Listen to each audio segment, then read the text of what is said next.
It is time for Bird of the Day. Well, welcome everybody to the new and improved Bird of the Day, presented to you in widescreen format. So what have we got for you today? Oh, we got a great bird for you today. So we're doing a karaoke stream today. Karaoke. So I'm like, I need to pick a bird who done gonna sing real good. And so I picked a bird that's quite famous in Europe and Northern Africa for being one of the best singers out there. One of the greatest singers in the world. What bird am I talking about? Today, our bird of the day is the common nightingale. Look at that little singer, belting his little heart out. What a cute little singing bird. Oh, we love the common nightingale. Is it a songbird? Oh, you better believe it is a songbird. Oh, yes, baby. Oh, yes. Let me tell you a little bit about the common nightingale. Well, these are small little fellers. Small little fellers, only about 5.9 to 6.5 inches long, and that's including their rather sizable tails. It's about, a quarter to a third of their body. So yeah, little fellas. Little tiny little fellers. With an 8 to 10 inch wingspan. Yeah, pretty small. And only weighing, on average, about 2/3 of an ounce. Nice light little bird. Hardly even notice if it lands on you. And as is pretty typical for tiny little birds, they got short little lifespans. About 1 to 5 years. Lots of predators out there. Most of them don't survive their first year. And yeah, it's just, short-lived little songbird. Pretty typical of a small little passiform. It's just typical, Little bird, big voice. Absolutely. So you see that green area there? That's where you're going to find them in the spring through the fall. And in that blue area is where you're going to find them in the wintertime. So, apparently, they like Central Africa, not too big on Northern Africa. I mean, I wouldn't want to hang out in the Sahara either, but they fly over and around the Sahara to go migrate down south and enjoy a nice African vacation in the wintertime. I don't blame them. Yeah, as you can see, they have a presence in just about every European country. It's a little bit here, a little bit there, all over the place. And then you can see you can find them in parts of the Middle East, got them in Turkey. Oh, yeah, so many wonderful areas where you're going to find these wonderful little tiny birdie areas. Yes, it's a good little birdies. So let me tell you some interesting facts about them. Well, first page here, we're going to tell you all about, what they're most famous for. And that is their lovely song. They are lovely songbirds. Yes, they are. Now, they're called the Nightingale, which is a modern way of saying Nightingale, which means the night songstress. Which was wrong because back then when they were saying, oh, look at this beautiful sound, these lovely ladybirds singing, and then we realized much later on, yeah, actually the females don't do much singing. They make chirps and stuff, but most of the chirps that you're going to hear from the females, they're going to be like warning calls or cries for help and stuff like that. But the actual singing in the songs, yeah, that's all the males. That's all the males. And and the thing is that they do it at night though, because these birds tend to migrate at night. They're going to be flying around trying to find spots at nighttime because that is when they are safest from predators. Yeah, safest from predators at night. It's best time to migrate. So what the males will do is they'll sit in the trees at night and be like, hey, baby, you flying overhead, baby? I got a good little nest here for you. Why don't you come on down and I'll protect you. And I'll give you protection over the summer months. And in exchange, all you got to do is have my babies. That's basically the deal. It's basically the deal. Yeah. But, yeah. They are phenomenal singers. A single bird capable of producing over 1,000 different sounds, which they can then combine into like a near infinite number of songs.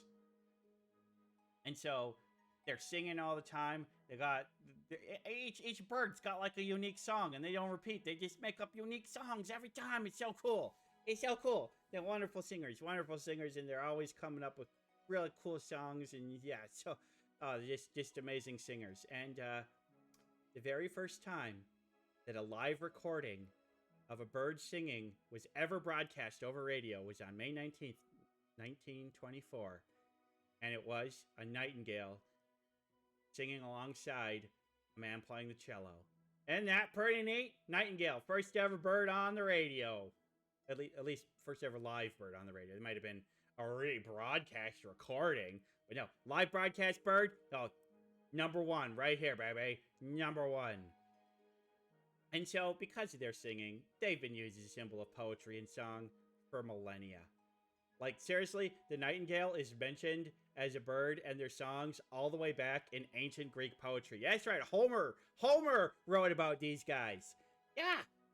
And so, I mean, it's like there's too many uses in popular culture and literature to even name here. The nightingale has been used as symbols for poetry and song for pretty much as long as literature has existed in Africa and Europe. It's really quite astounding. They're one of the most iconic songbirds ever to have lived. And so you may be wondering, Twig, hey Twig, what does that bird sound like? I gotta hear this. Well, lucky for you, we got some video. Look at that freeze frame. Look at his goofy face. Look at his goofy little face. It's a goofy little face. Oh my gosh, he's so funny. It's so funny. Anyway, I'm gonna play the video now.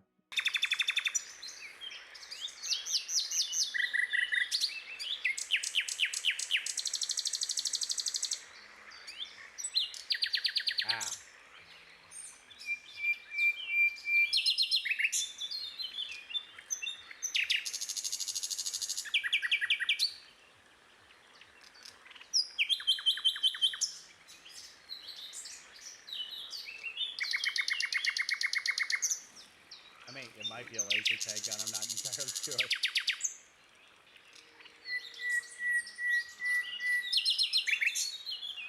Oh yeah, these guys got range.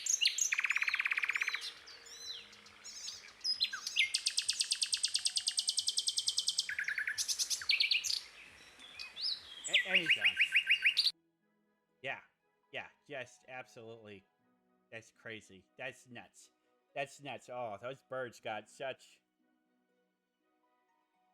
variation of mouth popping cat with that bird. Yeah, that would work pretty good. Drink some water. Okay, I need some water.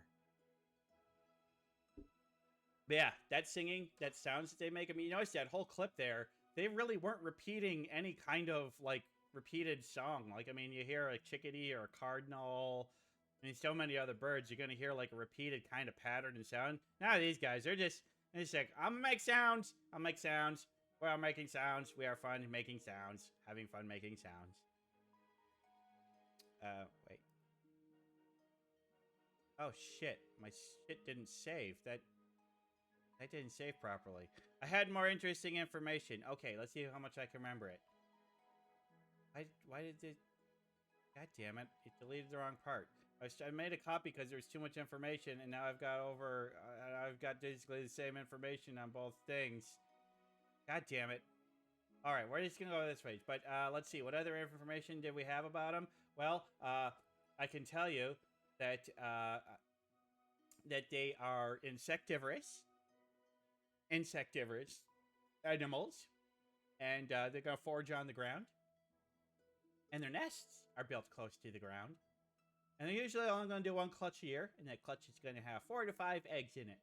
And while the eggs are inside the nest, the lady's going to be doing all the incubating, while the male does protection and brings food to feed his pretty lady.